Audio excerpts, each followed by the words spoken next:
Hai semuanya, aku Sal, welcome to my channel. Di video kali ini, sesuai dengan judulnya, aku mau sharing hospital bag di masa pandemik. Apa aja persyaratannya, apa aja yang dibawa, dan apa aja yang harus disiapin untuk masa kelahiran di masa pandemik. Lalu aku akan sedikit cerita tentang kenapa aku pilih Bidan Novel sebagai tempat tujuan aku kedua untuk melahirkan.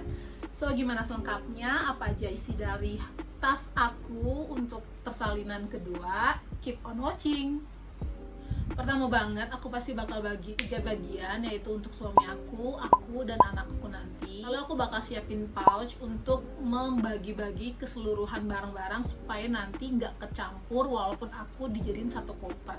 Persiapan persalinan kali ini aku bakal ngejelasin tentang administrasinya. Untuk prosedur di rumah sakit harus punya swab PCR. Tapi karena aku di Bidan Novel, syarat dari Bidan Novel, swab antigen pun udah cukup, dan tes darah terakhir sebelum kita melahirkan itu menjadi syarat utama. Dan pastinya syarat administrasi untuk kelahiran anak kayak kartu keluarga, untuk KTP suami dan istri, semuanya harus disiapin. Tapi karena aku pengen lebih akurat aja, aku nanti menyerahkan hasil tes PCR, dan tenggatnya hasil dari PCR aku dan suami itu negatif.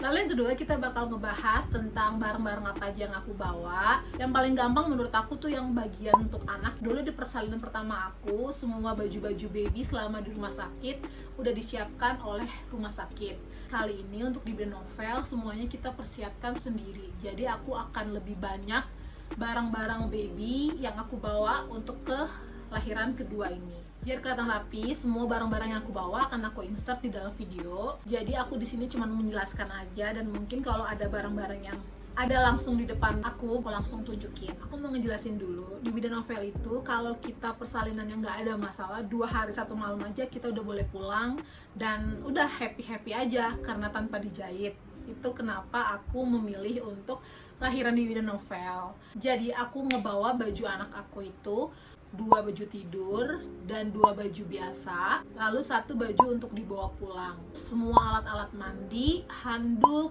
waslap, dan untuk babyku aku siapin popok, jadi aku pakai diaper aja supaya nggak ribet nanti. Aku juga bawa bantal untuk anak aku, lalu aku bawa bantal menyusui dan bedong serta bibs lebar.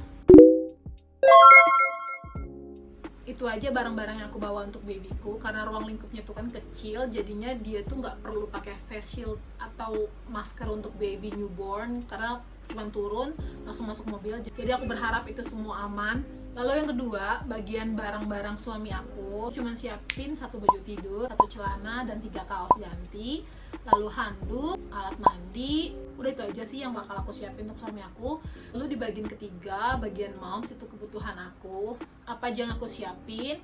Karena perkiraan paling lama tuh 2 hari 1 malam, jadinya aku cuma siapin 2 baju tidur, just in case nanti kenapa-napa, baju pulang, dan baju selama di sana aku siapin 2 karena takut ada kenapa-napa atau tembus atau gimana. Lalu 1 set alat mandi, handuk, sarung, kain-kain itu penting banget karena aku lebih nyaman aja. Kan kita walaupun pakai dress tetap harus pakai kain ya supaya nggak kemana-mana rok bawahnya gitu, karena kan selimut nggak mungkin ditarik-tarik.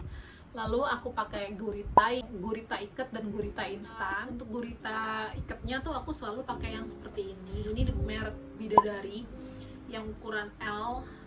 Aku suka banget dari merek Bidadari ini, enak banget dan bahannya bagus. Lalu untuk kali ini aku beli gurita instannya dari Mama's Choice. Jadi aku siapin 2 gurita ikat sama gurita instan biar nanti lebih enak aja perutnya. Karena bener-bener setelah melahirkan, setelah anak keluar, perut itu ngerasanya kalau nggak pakai gurita kita tuh melayang, bener-bener melayang. Jadi kayak ngerasa kita tuh kayak nggak ada di badan kita gitu. Aku ngerasanya sih gitu. Makanya kalaupun mandi juga aku siapin lebih prefer pakai gurita gitu. Jadinya lebih enak. Jadi perut itu nggak kemana-mana. Untuk pakaian dalam aku prefer yang underwearnya tuh tinggi. Jadinya bisa langsung ke perut juga. Lalu bra menyusui dan breastpadnya aku selalu pakai yang seperti ini. Ini dari Daku, tenggatnya juga setelah aku melahirkan, air susu aku udah ada, tapi memang belum terlalu banyak, tapi tetap aja aku harus butuh breastpad. Jadi aku siapin breastpadnya. Dan ini juga ada masker-masker baru. Di Bidan Novel itu kita tidak diizinkan memakai sendal, jadi aku siapin sendal untuk di dalam ruangan. Untuk Softex Maternity yang aku suka itu, aku selalu pakai dari Softex Maternity. Ini pembalut khusus bersalin, jadinya aku udah selalu pakai ini. Ini pasti aku bakal butuh 2-3 bal selama aku menjalani masa nifas nanti. Untuk bagian baby, aku bilang aku bawa bantal menyusui. Jadi aku beli dari Omilen. Ini bantal menyusui dan covernya lagi aku cuci, jadi masih bantal putih seperti ini. Dan ini satu pouch untuk persiapan pumping.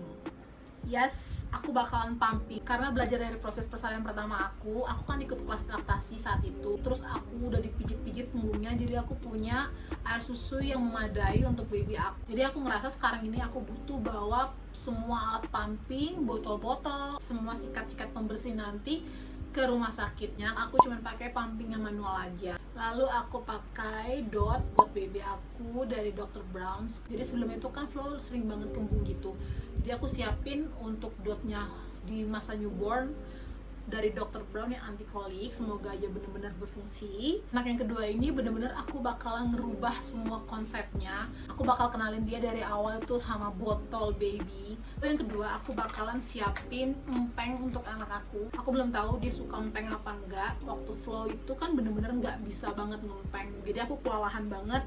Di saat dia tidur harus kayak ada benda di dalam mulutnya gitu. Jadi kan nggak mungkin aku terus-terusan menyusui anak aku. Padahal tuh sebenarnya dia nggak nyusu juga. Jadinya aku siapin empeng ini dari Pigeon. Ini semua empengnya dari newborn. Lalu aku punya dari ini yang transparan dari Kiko gitu. Aku udah siapin covernya kalau si empengnya tidak menyediakan covernya. Kan kalau dari Pigeon tuh ada cover empengnya, jadi nggak bakalan kotor. Terus yang ketiga aku siapin yang Tommy Tipi, dia ada di bawah, cuman aku ribet ngambilnya biar nggak kotor lagi. Dan juga aku bawa 2, yang Dr. Brown sama yang Tommy Tipi juga. Aku siapin kantong ASI, siapa tahu aku butuh. Udah deh, jadi satu pouch ini semuanya tentang pumping dan dot serta empeng. Aku juga nyiapin satu pouch seperti ini juga. Ini alat pembersih Lancer babynya. Aku mau coba pakai Sweetie. Aku bawa sponge dan aku bawa sponge juga yang pendek seperti ini. Satu pouch ini alat-alat untuk ngebersihin semua botol-botol baby. Jadi untuk kebutuhan aku itu aja yang aku siapin, sama seperti di masa kelahiran yang pertama itu. Cuma bedanya di baby doang aja, karena baby itu bener-bener semua barang-barang aku bawa sendiri. Sedangkan di masa persalinan pertama aku itu barang-barang baby semua masih disiapin sama rumah sakit. Jadi yang dibawa itu cuma baju pas mau pulang aja. Dan bagian keempat itu aku sebut ini barang-barang kita, barang-barang as gitu. Jadi yang bakalan dipakai sama kita semua. Aku beli bed spray dari Natur ini untuk mensterilizerin satu ruangan supaya lebih aman aja. Terus aku siapin hand sanitizer, tisu basah, tisu kering untuk kita, untuk babynya beda lagi. Lalu aku siapin alas tidur untuk suami aku selama menemani aku nanti, selimut dan bantalnya.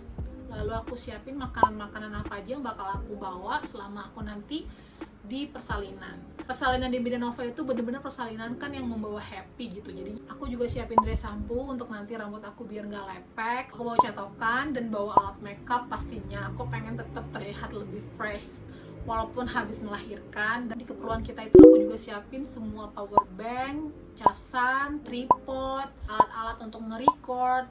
Semoga nanti bener-bener sesuai dengan rencana aku bisa nge-record dan nge-share apa aja yang aku lakuin selama di Bidan Novel. Jadi aku bawa cuma satu koper besar 4-in-1 untuk aku, untuk suamiku, dan untuk babyku, dan untuk semua perlengkapan as kita. Jadinya bener-bener semua ringkes di dalam satu koper biar nggak kepecah-pecah. Aku juga udah siapin selimut, apron, dan gendongan untuk babyku. Udah semua aku sharing ke kalian barang-barang apa aja yang aku bawa selama aku nanti memasuki masa persalinan yang kedua.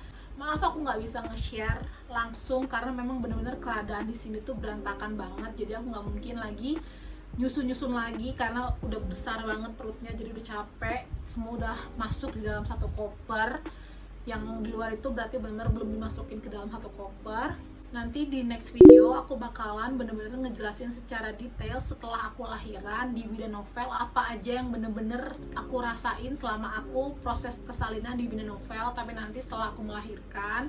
Jadi aku bakal untuh juga situasi keadaan seperti apa yang ada di Bidan Novel. Jadi aku berharap kalian suka sama video ini, terus bermanfaat buat kalian mamut-mamut di luar sana yang lagi menantikan proses kelahiran anaknya. di masa pandemi. Makasih yang udah nonton dari awal sampai akhir. See you on my next video. Bye bye.